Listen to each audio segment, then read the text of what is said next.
Loving you na scam. I want to quickly come out here and talk about Sowore's situation. You know, Sowore was granted bail based on some BS condition, asking him to bring 100 million. You know, they first went to one court and the Judge Taiwo said they should release him. And this is the bail condition. But DSS was hiding. They refused to come out until they took him to another court again. I don't know what is going on because they didn't release him from prison to another court. And they came out with this BS bail condition. And it's so ridiculous. You are asking for 100 million, someone that has house in Abuja, he can't travel out of Abuja, someone that doesn't live in Abuja. DSA supposed to be holding contempt of court, but they didn't do nothing to them. And now, the stunt they pulled that time, they are pulling the stunt again. Sowore has met the bail condition again and he will be released.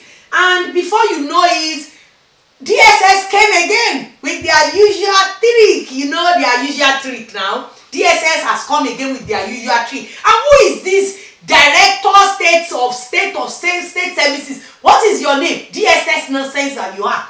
Then they came out again, and this article, I'm going to read it. I saw it on Worship Media because that is where I follow up on everything that is relating to Sowore. I follow it up. Sometimes I make comments, but I don't want to continuously make a video about it. But I will update you when something major come out about it. So this article was said, we shall meet in court. Falana tells DSS for allegedly refusing to release Sowore the second time.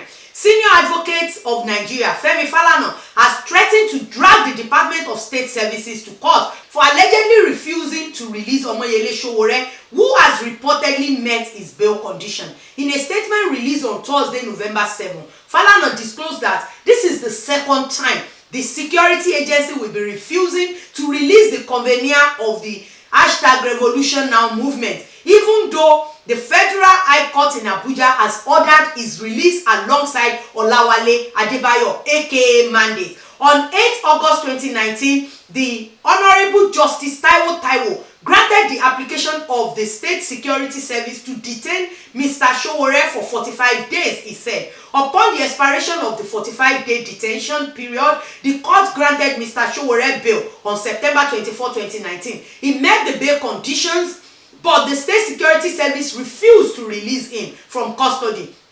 Mr. Sowore and Mandate Bakare were subsequently charged with treasonable felony, cyber stalking and money laundering on September 30, 2019. The trial judge, the Honorable Justice Ijeoma Ojukwu, that's the name of that judge, admitted the defendant to bail under very stringent conditions.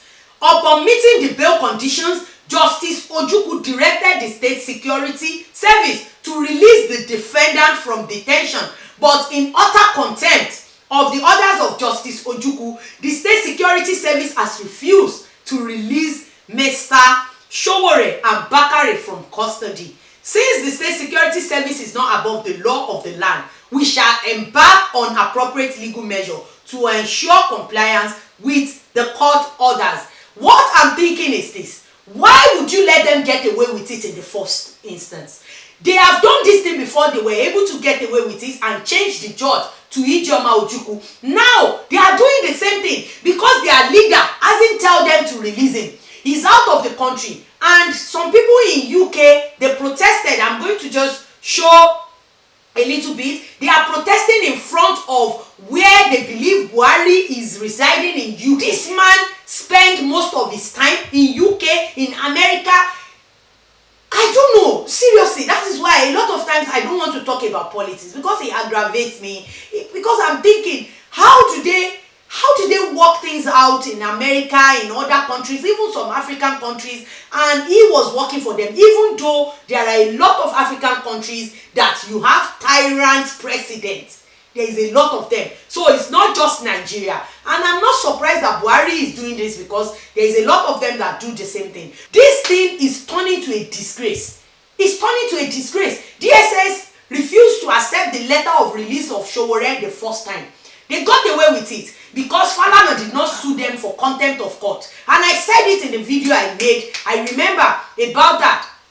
I said it, that these people are in contempt of court. They should be able to sue them, but they did not. They are going along with what they are doing. I like it that they try their patience, because they keep having patience and giving them everything they want until the patient has run out now, and Falana is taking it up with them. And I hope these people can answer for their nonsense, because why will you keep kidnapping journalists? There is one called Agbajalingo.